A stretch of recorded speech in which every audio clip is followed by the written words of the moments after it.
GI পণ্য হিসেবে স্বীকৃতি মিলেছে অষ্টগ্রামের পনিরের। হাওর বাওর মাছে ভরা কিশোরগঞ্জের পনির সেরা। এবার শুধু স্লোগানে নয়, সরকারিভাবেও স্বীকৃতি পেল কিশোরগঞ্জের অষ্টগ্রামের বিখ্যাত এই পনির। গরু মহিষের খাঁটি দুধে তৈরি শত শত বছরের ঐতিহ্যবাহী এই দুগ্ধজাত খাবার এবার ভৌগোলিক নির্দেশক পণ্য বা জিআই পণ্যের মর্যাদা পেয়েছে। মুঘল দরবার থেকে শুরু করে বঙ্গভবন পর্যন্ত যার সুনাম, সেই পনির আজও স্থান করে নিচ্ছে সরকার প্রধানের খাবারের তালিকায়। অষ্টগ্রামের পনির তৈরির সঙ্গে জড়িত 15টি পরিবার, যাদের অন্যতম নিশান মিয়া। তার পরিবার 3 প্রজন্ম ধরে পনির তৈরির পেশায় যুক্ত। প্রতিদিনের মতো আজও তিনি ব্যস্ত পনির তৈরিতে। প্রতি কেজি পনিরে লাগে 8 থেকে 9 কেজি দুধ, আর বাজারে এই পনির বিক্রি হয় প্রতি কেজি 1000 টাকায়। এই 1 কেজি পনির হইতে 10 কেজি দুধ লাগে।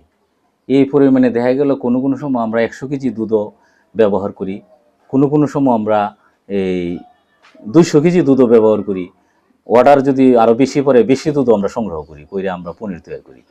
আর এমনি মানে রেগুলার দেখা গেল যে আমরা এই 100 কেজি, 70 কেজি, 80 কেজি ওইভাবে আমরা থাকি ওই পনির তৈরি করা।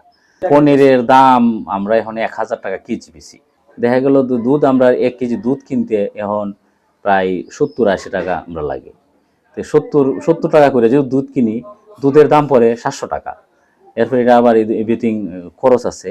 তো খরচ থাকলে দেখা গেল যে 1 কেজি পনির বেচলে কোনো কোনো সময় 100 টাকাও পাওয়া যায়, কোনো কোনো সময় 50 টাকাও পাওয়া যায়। অনেকদিন ধরে যাবৎ পনির তৈরি করতেছে। এখন শুনছি সরকার নাকি পনির যে পূর্ণ করছে। এখন যদি সরকার মানে বিনা সুদে বিনা লাভে একটি লোন দিত পনির যারা তৈরি করে, তাহলে অনেক সুযোগ সুবিধা হইতো, সংসার আয় উন্নতি হইতো, পরিবার নিয়ে অনেক সুন্দর জীবনযাপন করতো।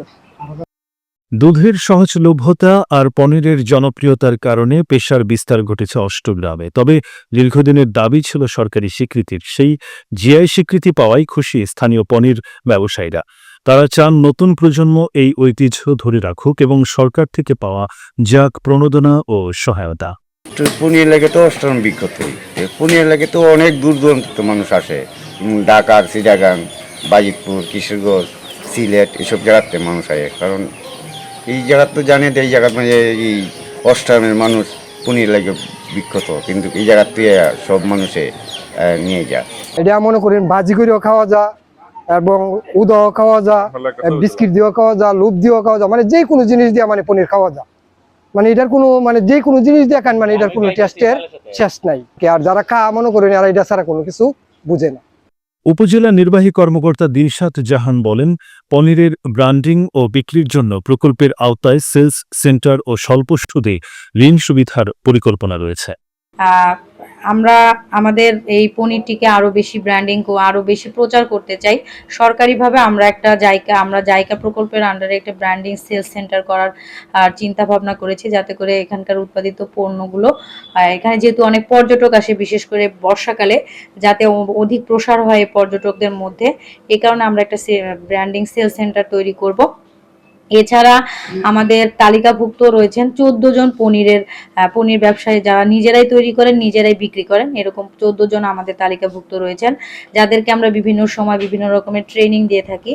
এছাড়া আমরা চেষ্টা করব, যেহেতু এই পনিরটি জিআই পণ্য হিসেবে স্বীকৃতি পেয়েছে, যাতে আরো বেশি করে প্রসার হয়। সেজন্য আমরা চেষ্টা করব যাতে এই যারা পনির ব্যবসায়ী রয়েছে, তারা দেখা যায় যে স্বল্প সুদে যাতে তাদেরকে আমরা ঋণ দিতে পারি, এটা আমরা সরকারিভাবে চেষ্টা করব।